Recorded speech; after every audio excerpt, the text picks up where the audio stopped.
नमस्कार, मैं हूं रमन मुंगाई। आपनों राजस्थान में आपका स्वागत है। खबर पहले राज्यसभा चुनाव से जुड़ी हुई बड़ी खबर एक सामने आ रही है। राज्यसभा चुनाव में बीजेपी का एक वोट खारिज होने का मामला। वोट खारिज होने पर पार्टी के तेवर नरम पड़ रहे हैं। पहले बीजेपी प्रदेश अध्यक्ष सतीश पूनिया ने विधायक पर कार्रवाई की बात कही थी, लेकिन अब सतीश पूनिया के रुख नरम पड़े। वोट खारिज होने और क्रॉस वोटिंग में अंतर होता है, ये पूनिया ने कहा। वोट खारिज होना एक मानवीय भूल है। ये प्रदेश अध्यक्ष सतीश पूनिया का अब बयान है कि मानवीय भूल हो सकती है, वोट खारिज नहीं हुआ है, गलती हुई है। अगर जानबूझकर क्रॉस वोटिंग होती तो एक्शन होता, पूनिया। हालांकि पार्टी अभी उस विधायक का नाम सार्वजनिक नहीं कर रही है। मीडिया ने जब उस विधायक का नाम पूछा तो सतीश पूनिया ने कहा कि आपको नाम पता लगे तो हमें भी बताना। शशि हमारे साथ फोन लाइन पर मौजूद हैं। शशि, बहुत सारे मॉक टेस्ट हुए, बहुत सारी ड्रिल हुई, लेकिन उसके बाद भी एक वोट खारिज हो गया। देखिए रमन, एक वोट खारिज हो गया।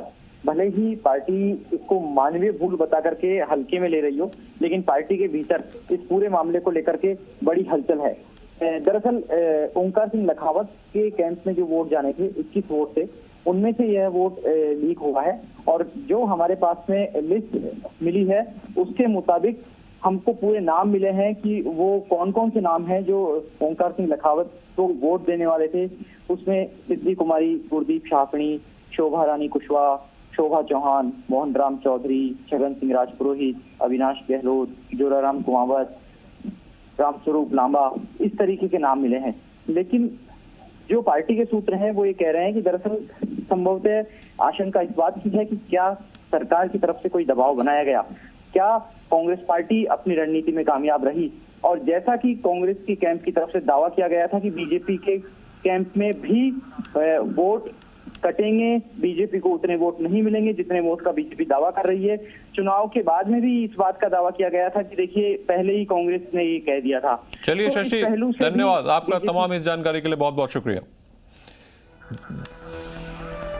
जयपुर से खबर आ रही है। राज्यसभा सांसद बने नीरज डांगी ने आज सचिन पायलट से मुलाकात की है। राज्यसभा चुनाव जीतने के बाद पायलट से ये पहली औपचारिक मुलाकात है उनकी। नीरज डांगी ने सचिन पायलट के पांव छूकर आशीर्वाद लिया। सचिन पायलट ने भी नीरज डांगी को चुनाव जीतने की शुभकामनाएं दी। तो जयपुर से ये खबर। राज्यसभा सांसद बने नीरज डांगी ने आज सचिन पायलट से मुलाकात की। चुनाव जीतने के बाद पायलट से उनकी पहली औपचारिक मुलाकात है। सचिन पायलट के पांव छूकर उन्होंने आशीर्वाद लिया।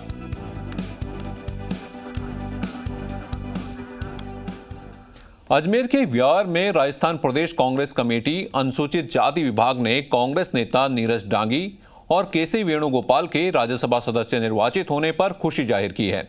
कांग्रेसी कार्यकर्ताओं ने सुभाष सर्किल पर आतिशबाजी कर खुशी का इजहार किया और एक दूसरे को बधाइयां दी। बीकानेर के नोखा में 10 रुपए का दूध गिराने पर दादी ने मासूम को लाठियों से पीट दिया। डर के मारे घर से भागा बच्चा सब्जी मंडी पहुंचा और वहीं अपनी पूरी रात गुजारी। सुबह सब्जी मंडी के लोगों ने बच्चे के शरीर पर पड़े लाठियों के निशान देखे और बच्चे की आप बीती सुनकर उसे पुलिस थाने पहुंचाया। नोखा पुलिस अब बच्चे का मेडिकल करवा रही है।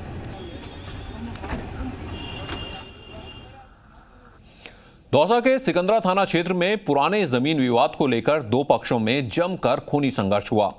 खूनी संघर्ष में 19 लोग घायल हो गए। सूचना पर सिकंदरा थाना पुलिस मौके पर पहुंची और सभी घायलों को सिकंदरा सामुदायिक स्वास्थ्य केंद्र में भर्ती करवाया गया, जहां से प्राथमिक उपचार के बाद गंभीर हालत में 17 लोगों को जिला अस्पताल के लिए रेफर कर दिया गया, जहां सभी लोगों का उपचार जारी है। दोनों पक्षों में पिछले लंबे समय से जमीन को लेकर विवाद चल रहा है। इसी को लेकर आज कहासुनी हुई जो खूनी संघर्ष में बदल गई। सादुल शहर में आरएमपी डॉक्टर परमजीत ढिल्लो के साथ घर में घुसकर मारपीट का मामला सामने आया है। इस घटना का सीसीटीवी फुटेज अब सामने आया है। पीड़ित परमजीत के मुताबिक वो अपने घर पर थे, तभी उनका पड़ोसी अपने एक साथी के साथ आया और गाली गलौज की। परमजीत का कहना है कि इस दौरान दोनों ने उसके साथ मारपीट भी की। पीड़ित के मुताबिक कई दिनों से उनका पड़ोसी उन्हें परेशान कर रहा है। इसे लेकर उन्होंने एक सप्ताह पहले पुलिस को भी शिकायत की थी, लेकिन पुलिस ने कोई कार्रवाई नहीं की और अब उनके साथ मारपीट हो गई।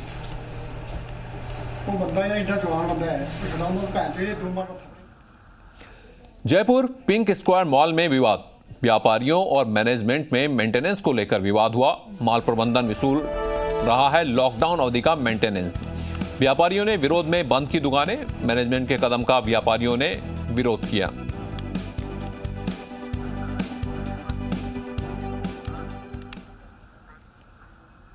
एजुकेशन सिटी कोटा से कोरोना के इस काल में राहत की खबर है। कोरोना संक्रमण के मामलों में प्रदेश में सबसे आगे आने वाले शहरों में आने के साथ कोटा रेड जोन में बना हुआ था, लेकिन अब बीते 15 दिनों से कोरोना के मामलों में आई कमी के बाद कोटा ऑरेंज जोन में आ गया है। इसके साथ ही कोटा ऑरेंज से ग्रीन जोन की तरफ बढ़ रहा है। इसके साथ एक और राहत देने वाली खबर है, कोटा रिकवरी रेट के मामले में 90% को भी पार कर गया है। कोटा के बदले हालत पर कोटा मेडिकल कॉलेज के प्रिंसिपल डॉक्टर विजय सरदाना से खास बातचीत की हमारे संवाददाता ने। देश के कई हिस्सों में तेजी से फैलते कोरोना संक्रमण के बीच एजुकेशन हब कोटा से राहत की खबर है। कोटा में लगातार वो दौर भी देखा जब तेजी से पैर पसारे और कोटा के ज़्यादातर इलाकों में कोरोना संक्रमण हुआ, तेजी से मामले बढ़े, लेकिन अब कहीं ना कहीं जो खबर है वो अच्छी है। कोटा रेड जोन से ऑरेंज जोन में आ गया है। कोरोना के जो केसेस हैं वो बहुत हद तक कम हो गए। सर, ये राहत की खबर है एजुकेशन हब के लिए। जी, बहुत रीएश्योरिंग है हमारी जो ट्रीटिंग टीम है उसके लिए भी, और जो भी मेडिकल कॉलेज से और स्वास्थ्य विभाग से जो इन्वॉल्व हैं कोरोना केयर के लिए, उनके सब के लिए बहुत इनकरेजिंग और रीएश्योरिंग है इस तरह से केसेस का कम होना। और हम लोग, और दूसरी बात यह है कि हमारी रिकवरी रेट भी ऑलमोस्ट 90% है, मोर देन 90% है, तो ये भी एक रीएश्योरिंग है। अच्छा इंडिकेशन देती हैं। जब 2-3 दिन का आंकड़ा अगर हम उठा करके देखें तो इक्का दुक्का कोरोना पॉजिटिव के केस आए हैं जो निश्चित तौर पर कोटा को राहत में लेकर के आते हैं। और ऑरेंज जोन में जब कोटा आया है तो एक उम्मीद भी जगती है कि अब कोटा ग्रीन जोन में होगा। देखिए, रीएश्योरिंग है, ये बहुत अच्छी बात है, पर एट द सेम टाइम हमें ये भी ध्यान रखना चाहिए कि बड़ा अनप्रडिक्टेबल कोर्स होता है कई बार इस डिजीज़ का। हम कई शहरों में देख चुके हैं कि 2-3 दिन में सिचुएशन एकदम से बदल भी जाती है। तो ये जो टाइम ऐसा है जब अनलॉकिंग हुई है, मिक्सिंग लोगों की हो रही है, तो सावधानी बरतने का है। तो ये डॉक्टर विजय सरदाना जो मानते हैं कि तमाम फैक्टर्स हैं, मेडिकल टीम की अवेयरनेस, पूरे स्टाफ की सजगता और इन तमाम चीज़ों के साथ में आज कोटा निश्चित तौर पर बेहतर कर रहा है। रेड जोन से ऑरेंज जोन में आ गया और ऑरेंज जोन से वो दिन भी ज़्यादा दूर नहीं है जब ग्रीन जोन में होगा, क्योंकि लगातार कोरोना का जो संक्रमण है वो कोटा से कम हुआ है। इसे कम करना है तो जिम्मेदारी हमारी भी है, नैतिक जिम्मेदारी को हमें समझना होगा, अपनी जिम्मेदारी को पूरा करना होगा। मास्क लगाना अनिवार्य है, इसमें लापरवाही ना हो, सोशल डिस्टेंसिंग बनाए रखें, इन तमाम चीज़ों को ध्यान में रखें, जिसके साथ में कोटा कोरोना की जंग जीत सकता है और अब ग्रीन जोन में आ सकता है। कैमरामैन शक्ति सिंह के साथ हिमांशु मित्तल, जी मीडिया, कोटा। झालावाड़ का चौमहला अब तक कोरोना से अछूता था, लेकिन झालावाड़ मेडिकल कॉलेज से जारी रिपोर्ट में चौमहला के वार्ड नंबर 16 के पिता पुत्री कोरोना पॉजिटिव मिले हैं, जिसके बाद वार्ड 16 और रेलवे फाटक से सगस महाराज पुलिया तक जीरो मोबिलिटी घोषित कर दी गई। जानकारी के मुताबिक संक्रमित हुई युवती इंदौर परीक्षा देने गई थी और लौटने के बाद उसके और उसके पिता के सैंपल लिए गए जो पॉजिटिव निकले। अब चिकित्सा विभाग की तरफ से 17 टीमें बनाकर संक्रमित लोगों के परिजन और संपर्क में आने वाले लोगों के सैंपल लिए जा रहे हैं और साथ ही सभी को घर पर रहने की अपील की जा रही है।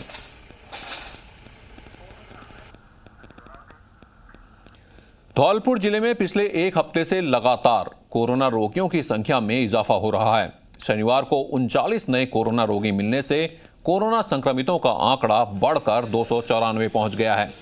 जिले में कोरोना केस के लगातार बढ़ते मामले के बाद जिला प्रशासन में हड़कंप मचा है।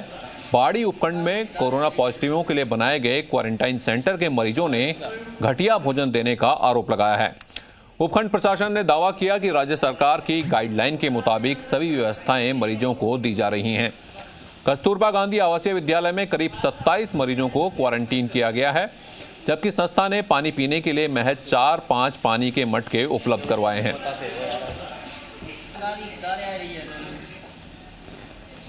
हर एक जगह अच्छी व्यवस्था होती है मरीजों के लिए, यहाँ पे मारने के लिए लेके आए।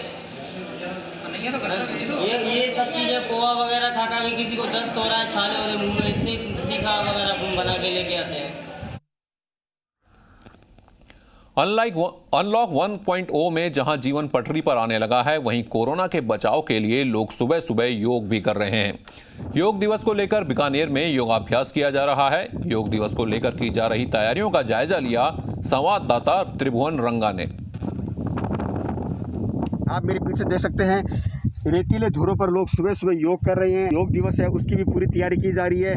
लोग योग से अपनी इम्यूनिटी पावर बढ़ा रहे हैं और साथ ही ये संदेश दे रहे हैं कि अगर रोज़ाना योग किया जाए तो इस महामारी से बचने की काफ़ी करीब जा सकते हैं। हमारे साथ योग गुरु और भक्ताचार्य मुरली महाराज है, हम उनसे बात करेंगे किस तरह वो योग क्रिया सिखा रहे लोगों को और योग से क्या फ़ायदा होने वाला है। महाराज जी, किस तरह की योग क्रिया सिखा रहे हैं आप? ये पूर्णतः स्वस्थ रहने के लिए प्रक्रिया है योग की। योग में 2 प्रकार की साधना होती है। एक तो तात्विक दृष्टिकोण से योग होता है जिसमें समाधि लगती है, अष्टांग योग है। और ये जो है वो अपनी कोरोना जैसी महामारी को परास्त करने के लिए, अपने रोग प्रतिरोधक क्षमता को बढ़ाने के लिए, आंतरिक स्नायु तंत्र को मजबूत करने के लिए, ताकि ये कोरोना वायरस जो है वो हमारी बॉडी पे किसी प्रकार का कोई प्रभाव न डाल सके, इसके लिए करना। 21 जून को आगामी योग दिवस है, उसके लिए आपने कोई विशेष तैयारी की है? बस यही है, सबको हम आमंत्रित कर रहे हैं कि आइए, ताकि निरंतर अभ्यास करेंगे तो निश्चित रूप से हम अच्छे स्वास्थ्य का लाभ प्राप्त कर सकेंगे। कुल मिला के योग गुरु का कहना है कि कोरोना जैसे अगर महामारी से बचना है तो योग ही एक सर्वोत्तम उपाय है। कैमरा पर्सन साथी के साथ त्रिभुवन रंगा, जी मीडिया, बीकानेर। कोरोना के प्रति लोगों को जागरूक करने के लिए प्रदेश सरकार 21 से 30 जून तक प्रदेशव्यापी जागरूकता अभियान चलाएगी। प्रदेश के चिकित्सा एवं स्वास्थ्य मंत्री डॉक्टर रघु शर्मा ने बताया कि 22 जून को मुख्यमंत्री अशोक गहलोत इस अभियान का डिजिटल लॉन्च करेंगे। प्रदेश भर के पंचायत स्तर तक के जनप्रतिनिधियों और प्राधिकारियों सहित लगभग 1 लाख लोग वर्चुअल कॉन्फ्रेंस के माध्यम से जुड़ेंगे। वहीं कोरोना से लड़ने को लेकर सीएम गहलोत ने निजी अस्पतालों में कोरोना के इलाज में मनमानी फीस पर लगाम लगाने का निर्णय लिया है। अब प्रदेश में निजी लैब में कोरोना टेस्ट के लिए केवल 2200 रुपए खर्च करना पड़ेगा। अस्पताल में सामान्य बेड का किराया 2000 रुपए प्रतिदिन और वेंटिलेटर सहित आईसीयू बेड का 4000 रुपए प्रतिदिन से अधिक चार्ज नहीं लिया जा सकता। स्वास्थ्य मंत्री डॉक्टर रघु शर्मा ने कहा कि मरीजों से अधिक पैसा वसूलने वाले अस्पताल या लैब के खिलाफ कड़ी कार्रवाई भी की जाएगी।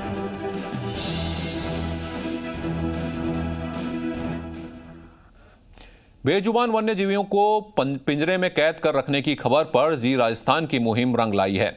जी राजस्थान पर खबर प्रसारित होने के बाद प्रशासन हरकत में आया और बेजुबान बंदरों को पिंजरे से मुक्त करवाया। दरअसल राजधानी जयपुर में उत्पात मचाने वाले बंदरों को नगर निगम की टीम पकड़ कर लाती है, लेकिन नगर निगम की पशु प्रबंधन टीम पकड़े गए इन बेजुबान बंदरों को पिंजरे से छोड़ना भूल गई थी। बंदरों को पकड़ने वाले ठेकेदार और निगम अधिकारियों के बीच आपसी विवाद के चलते ये बंदर पिछले 1 सप्ताह से पिंजरे में कैद थे। जी राजस्थान पर खबर प्रसारित होने के बाद मौके पर पीपल्स फॉर एनिमल की टीम भी मौके पर पहुंची, बंदरों को पिंजरे से मुक्त और दोषी अधिकारियों के खिलाफ कार्रवाई की मांग की। करीब 4 घंटे की मशक्कत के बाद इन वन्यजीव प्रेमियों ने भी अपने आप को खुद पिंजरे में कैद कर अनशन किया।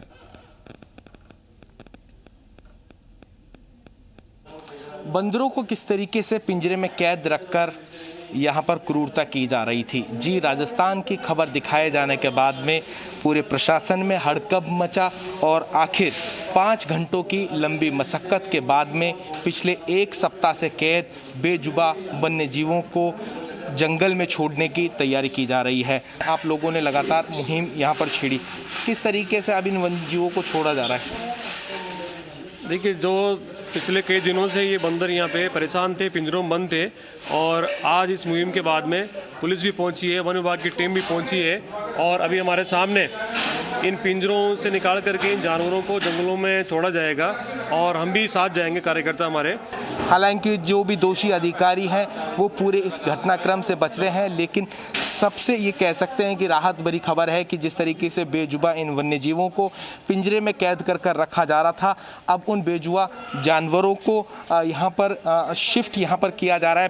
पिंजरों से यहाँ पर शिफ्ट कर जो जंगल में जो छोड़ने की कवायद है वो की जा रही है। तो कुल मिलाकर कह सकते हैं कि अब जो लंबे वक्त से जो बेजुबा जो वन्यजीव पिंजरे के अंदर कैद थे वो रिहा होते हुए नजर आ रहे हैं। वीडियो जर्नलिस्ट राहुल के साथ रोशन शर्मा, जी मीडिया, जयपुर।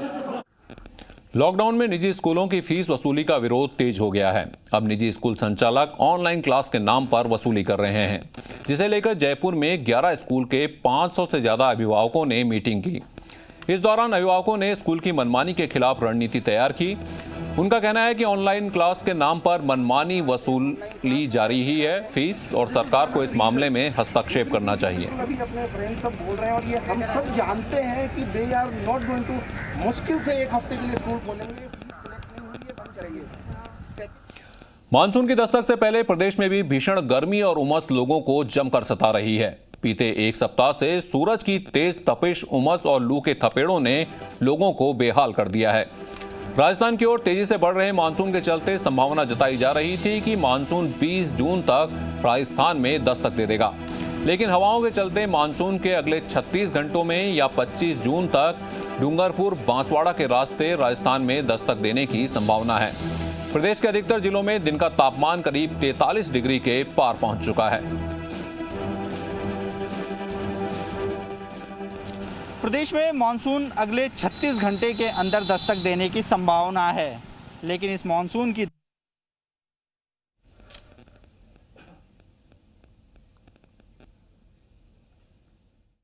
36 घंटे के अंदर दस्तक देने की संभावना है, लेकिन इस मानसून की दस्तक से पहले प्रदेश में भीषण गर्मी लोगों को जमकर सता रही है। बीते एक सप्ताह से प्रदेश में दिन का तापमान जहां तकरीबन 43 डिग्री को पार कर चुका है, तो वहीं रात का तापमान भी तकरीबन 21 डिग्री को पार कर चुका है। ऐसे में जैसलमेर, जोधपुर, चूरू यहां पर तापमान 46 डिग्री को पार कर चुका है। बीते 24 घंटों की अगर बात की जाए तो प्री मानसून की जो बारिश है उसने प्रदेश के कई जिलों में दस्तक दी। बीते 24 घंटों से चली धूल भरी हवाओं और हल्की से बारिश के चलते तापमान में गिरावट दर्ज की गई है। इस दौरान तकरीबन 1 दर्जन जिलों में जहां दिन का तापमान 2 से 3 डिग्री तक गिरा है, तो वहीं रात के तापमान में भी तकरीबन 3 से 4 डिग्री की गिरावट दर्ज की गई है। ऐसे में भीषण गर्मी से लोगों को हल्की राहत मिली है, तो वहीं आने वाले 36 घंटों में प्रदेश में मानसून की दस्तक के साथ लोगों को इस भीषण गर्मी और उमस से राहत मिलती हुई नजर आएगी। कैमरा पर्सन देव प्रकाश के साथ ललित वर्मा, जी मीडिया, जयपुर। प्रदेश में बाल श्रम को रोकने के लिए चलाए जाएंगे विशेष अभियान। जयपुर प्रदेश में बाल श्रम जैसी कुप्रथा को संपूर्ण रूप से समाप्त करने के लिए श्रम विभाग द्वारा विशेष अभियान चलाया जाएगा। श्रम सचिव नीरज के पवन ने कहा कि कोरोना के कारण पिछले 2-3 महीने में लगभग सभी उद्योग लॉकडाउन के कारण बंद रहे हैं तथा अब उद्योगों के प्रारंभ होने की शुरुआत है। इस दौरान प्रशासन पूरी तरह एक्टिव है ताकि कहीं भी बाल श्रमिक किसी कार्यस्थल पर न झोंक दिए जाएं। पुलिस, चाइल्ड लाइन, जिला प्रशासन, बाल कल्याण समितियों के समन्वय और सहयोग से बाल श्रमिकों का नियोजन, पलायन दोनों रोकने का टारगेट है। अभी हाल ही में जयपुर में खो नागोरियान में चूड़ी कारखाने से 10 बाल श्रमिकों को मुक्त करवाया गया था।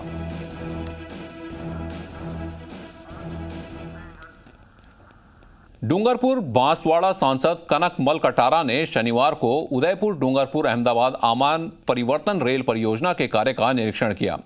इस दौरान सांसद की मौजूदगी में सोशल डिस्टेंसिंग और कोविड प्रोटोकॉल की जमकर धज्जियां उड़ी।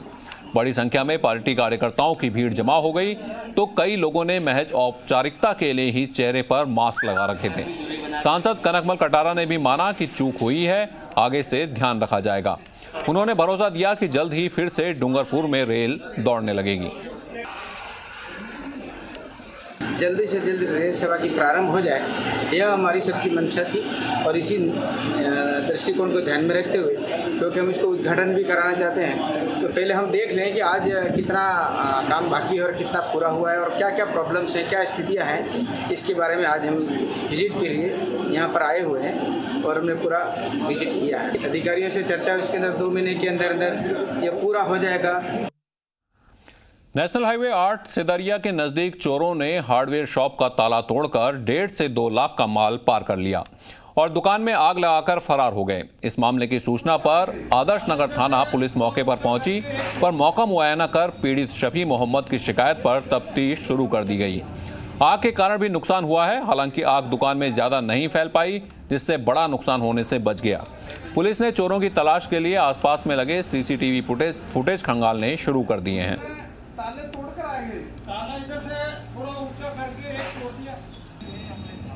तो ये सारा बिखरा हुआ ये माल और चोरी था और ये जला हुआ कुछ मटेरियल ये पड़ा था सारा, ये हुआ था भैया। और पीछे से गेट है, पीछे वाला गेट भी खुला हुआ था और माल सारा यहाँ से ये बॉक्स जितने भी पड़े हैं दिख रहे होंगे आपको, ये सारा खाली है। जला हुआ तो ये भैया बॉक्स वगैरह शीट वगैरह ये काउंटर सारा जला दिया इन्होंने। नहीं सीसीटीवी नहीं लगा हुआ था भैया इसमें। लगभग कितने का माल ले गए? लगभग भैया 1.5 लाख रुपए का माल करीबन ले गए हैं और बाकी वेस्ट हो गया, जल गया कुछ आइटम। राजस्थान में 3 साल बाद भी एनटीटी शिक्षकों को स्थायी नहीं किया गया है। नियमों के तहत 2 साल में एनटीटी शिक्षकों को स्थायी करना था, लेकिन महिला एवं बाल विकास की लापरवाही के चलते अब तक 500 एनटीटी शिक्षक स्थायी नहीं हो पाए हैं। एनटीटी की भर्ती की घोषणा साल 2013 में 1000 पदों के लिए हुई थी। एग्जाम 3 साल बाद 3 अप्रैल 2016 को था और उनकी ज्वाइनिंग 19 जून 2017 को हुई थी। लेकिन प्रोविजन को 2 साल पूरा होने के बाद भी अब तक स्थायीकरण नहीं हो पा रहा। 1 वर्ष का समय निकल जाने के बाद भी एनटीटी शिक्षक का स्थायीकरण नहीं होने से उनको शारीरिक और मानसिक परेशानियों का सामना करना पड़ रहा है। अभी तक महिला एवं बाल विकास विभाग 1000 में से लगभग 500 के करीब शिक्षकों का स्थायीकरण का आदेश जारी कर चुका है। एनटीटी संघर्ष समिति के महासचिव विष्णु शर्मा ने विभाग से जल्द स्थायीकरण की मांग की है। 19 जून 2017 को नियुक्ति मिली थी, लेकिन उनका परीक्षा काल 19 जून 2019 को पूरा हो गया और आज 1 वर्ष से भी अधिक समय बीत जाने के बाद भी लगभग 500 अभ्यर्थियों का स्थायीकरण जारी नहीं हुआ, जिसके कारण उनको आर्थिक समस्याओं से जूझना पड़ रहा है। अतः महिला एवं बाल विकास विभाग जल्द से जल्द उनका स्थायीकरण करके उनका आदेश जारी करे, जिसको उनको आर्थिक समस्याओं से मुक्ति मिल सके। आपनो राजस्थान में अभी बस इतना ही। जी राजस्थान में खबरों का सिलसिला चलता रहेगा।